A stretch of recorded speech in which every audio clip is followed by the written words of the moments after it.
हमारे महिला आयोग के पूर्व चेयरमैन आदरणीय मुख्यमंत्री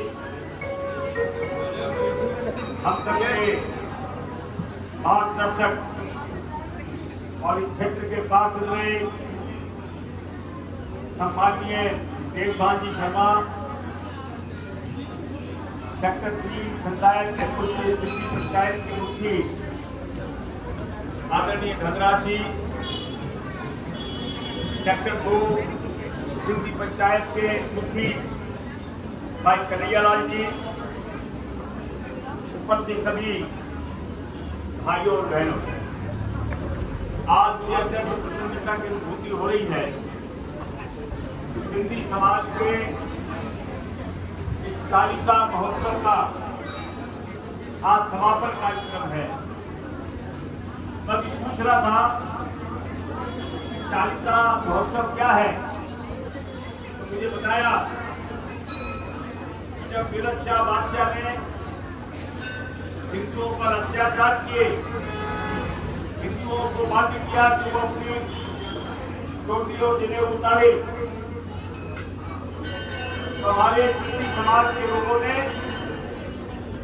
नदी के किनारे 40 दिन तक उपवास किया और आज के दिन भविष्यवाणी हुई, आकाशवाणी हुई कि मैं प्रकट हो रहा हूँ, मैं सिंधी समाज और हिंदू समाज की रक्षा करूंगा।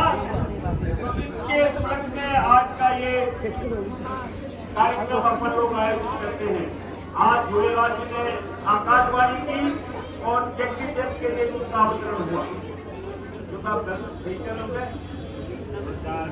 और जहाँ तक सिंधी समाज का सवाल है,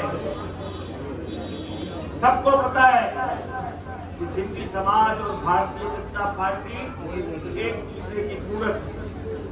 जब भी सिंधी समाज पर कोई संकट आया, जब भी सिंधी समाज ने कोई काम किया,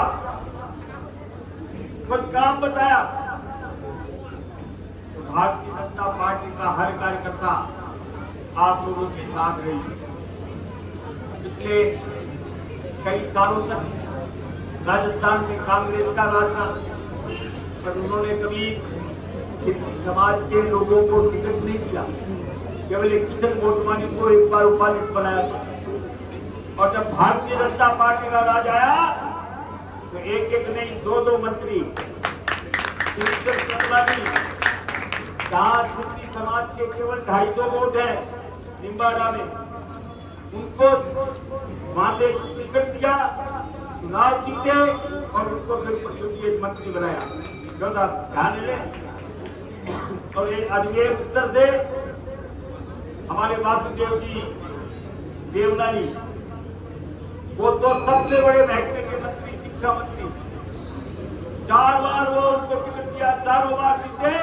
ऐसे भाई वासुदेव देवनानी को भी हमने वहां पर मंत्री बनाया वसुंधरा जी ने।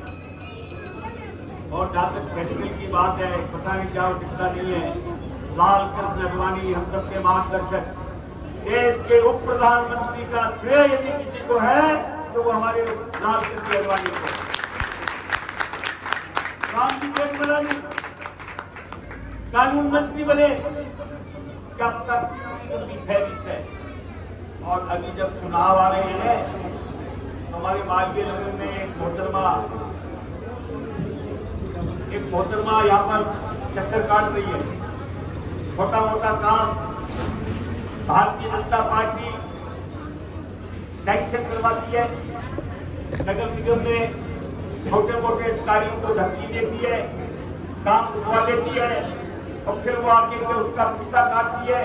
और फिर हमारे भोले वाले सिंधी समाज के लोग कि साहब हमारे इन्होंने ये काम करवा दिया। मैं बताना चाहता हूँ कि मालवीय नगर विधानसभा क्षेत्र, विशेषकर मालवीय नगर में आज तक जितना भी विकास का काम हुआ है तो केवल और केवल भारतीय जनता पार्टी के राजनीति। और मालवीय नगर विधानसभा क्षेत्र का जहाँ तक सवाल है, तो विशेष रूप से सिंधी समाज का सवाल है, तो भारतीय जनता पार्टी के थे, भारतीय जनता पार्टी के है और भारतीय जनता पार्टी के रहेंगे। हमारे सेक्टर बोर्ड के यहाँ पर कुछ लोग बैठे,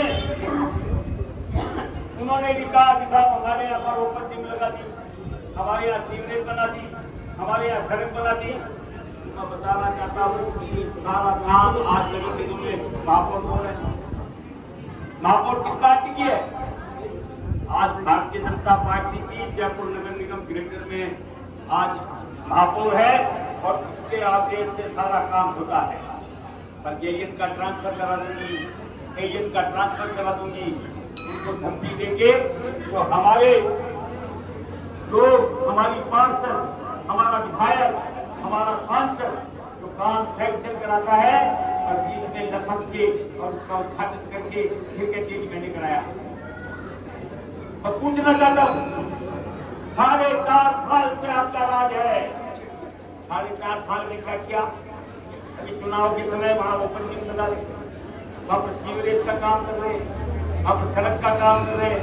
4.5 साल में यदि आपका राज है, क्या आपको साफ छूट गया था?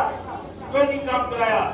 और तो चुनाव के टाइम जैसे बरसात में मेंढक आखिर ट्रांसफर करता है, वैसे ही चुनाव का मौसम है और चुनाव के मौसम में इसी प्रकार के लोग आएंगे।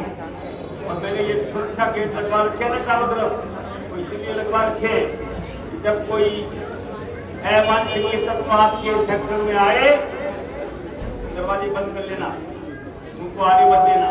और जहाँ तक इस मंदिर का सवाल है कि शायद किसने किसके फोन से लगा, किसके फोन से लगा? रोहित शर्मा। और ये जो पीछे वाला मामला है वो भी यदि आज इस राज में हुआ तो ठीक, 5 महीने बाद भारतीय जनता पार्टी का राज आ रहा है और सबसे पहले मालवीय नगर में कहीं पर कोई काम होगा तो वो सेक्टर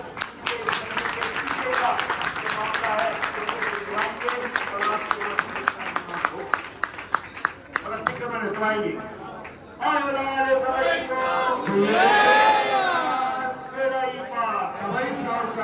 बहुत बहुत धन्यवाद।